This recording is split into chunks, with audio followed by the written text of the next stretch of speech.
여러분, 이 새카맣게 탄 밥이 보이시나요? 누군가에게는 실패한 요리처럼 보이겠지만 어떤 남자에게는 이게 죽어가는 목숨을 살린 철고의 보약이었습니다. 비가 참 많이 내리는 밤입니다. 이런 날이면 유독 가슴 한구석이 시린 기억들이 떠오르곤 하죠. 여러분은 살면서 누군가의 말 한마디에 털썩 주저앉아 본 적 있으십니까? 그 말이 욕설도 아니고 저주도 아니었습니다. 토시 하나 틀리지 않은 너무나 정확하고 올바른 바른 말이었습니다. 그런데 참 이상하죠? 틀린 말이 하나도 없어서 반박할 수도 없는데 그 바른 말이 내 가슴을 후벼 파고 나를 가장 비참한 사람으로 만들더란 말입니다. 오늘 들려드릴 이야기는 평생 정답만 말해서 외로워진 한 남자와 평생 말도 안 되는 거짓말로 가족을 지켜낸 한 여자의 이야기입니다. 어쩌면 이 이야기는 지금 삶의 무게에 짓눌려 숨쉬기조차 힘겨운 바로 당신을 위한 위로일지도 모르겠습니다. 이야기의 주인공 김철수 씨, 올해로 65, 평생을 기름빵 먹으며 성실하게 살아온 우리 시대의 아버지입니다. 하지만 그의 인생은 친구의 보증을 잘못 써면서 송두리째 무너져 내렸습니다.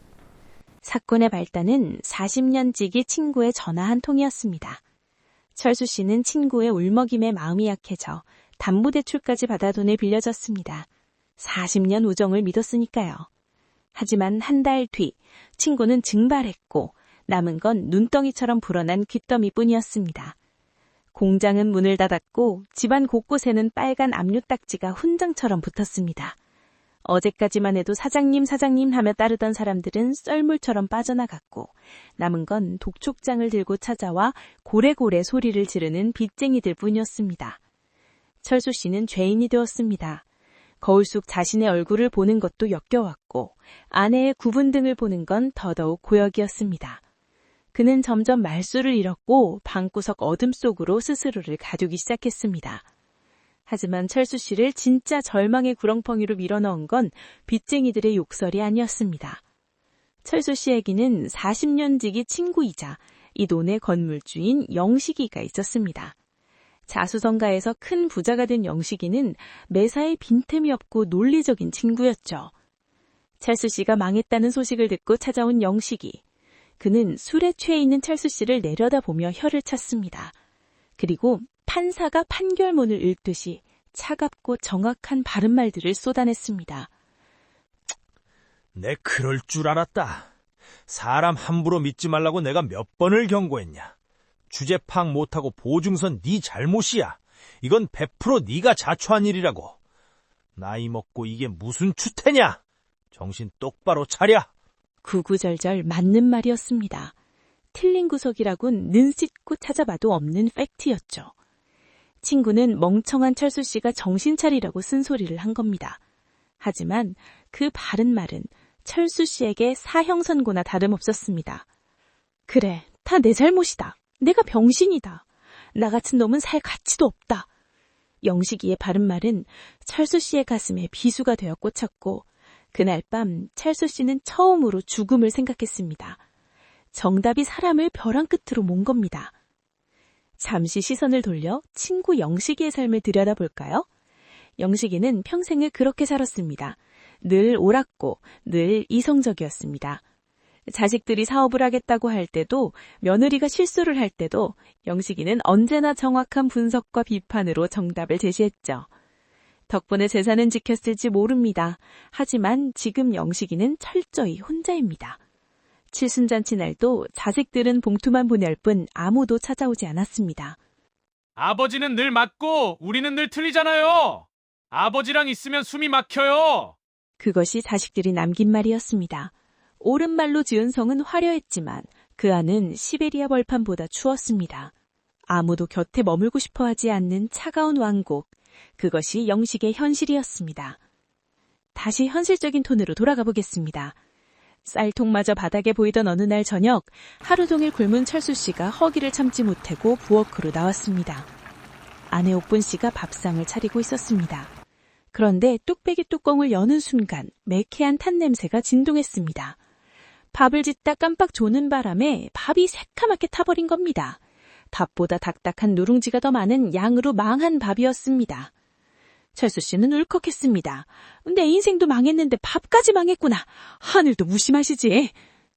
당신은 이 상황에 밥 하나도 제대로 못해? 철수 씨가 짜증 섞인 목소리로 소리를 질렀습니다. 그때였습니다. 아내는 당황하거나 미안해하기는커녕 오히려 눈을 동그랗게 뜨고 숟가락으로 그 탄 밥을 퍽퍽 긁기 시작했습니다. 그러고는 세상에서 제일 뻔뻔한 얼굴로 이렇게 말했습니다. 아이고, 이 양반이 뭘 모르네. 이게 요즘 강남 부자들만 먹는다는 흥미 웰빙 누룽지라는 거요. 방송 못 봤어요? 이게 암도 고치고 우울증도 싹 낫게 한다잖아. 일부러 바싹 태우느라 내가 얼마나 고생했는데. 싫으면 말아요. 내가 다 먹을 테니까. 누가 봐도 말도 안 되는 거짓말이었습니다. 그냥 실수로 태운 게 분명한데 강남 부자니 웰빙이니 갖다 붙이는 꼴이라뇨. 그런데 아내는 정말 귀한 보약이라도 먹는 것처럼 그 딱딱하고 쓴 밥을 오도독 오도독 소리를 내며 맛있게 찝어 삼켰습니다.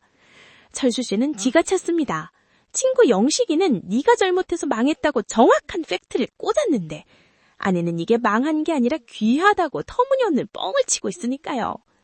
그런데 참 이상하죠? 그 뻔뻔한 거짓말을 보고 있어자니 가슴을 짓누르던 돌덩이가 조금 가벼워지는 것 같았습니다. 철수 씨의 입가에 캐직 헛웃음이 새어나갔습니다. 결국 두 사람은 마주 앉아서 그 쓴 탄밥을 나눠 먹었습니다. 입안이 가슬거리고 목이 메었지만 씹을수록 묘한 단맛이 났습니다. 눈물을 툭툭 흘리며 밥을 삼키는 철수 씨에게 아내가 조용히 입을 열었습니다. 여보, 기억나요? 30년 전 우리 신혼 때요. 아내는 30년 전 이야기를 꺼냈습니다. 시집와서 처음 밥을 짓던 날, 긴장해서 밥을 쑥덩어리로 만들고 울고 있던 새색시 옥분 씨. 그때 젊은 철수 씨는 울고 있는 아내에게 숟가락을 쥐어주며 이렇게 말했다고 합니다. 옥분아, 울지 마. 난 내가 태워준 밥이 제일 맛있다. 이건 그냥 탄 게 아니야. 우리 옥분이가 날 사랑하는 만큼 열정을 불태워서 그런 거야. 그러니까 이건 탄 밥이 아니라 사랑밥이야.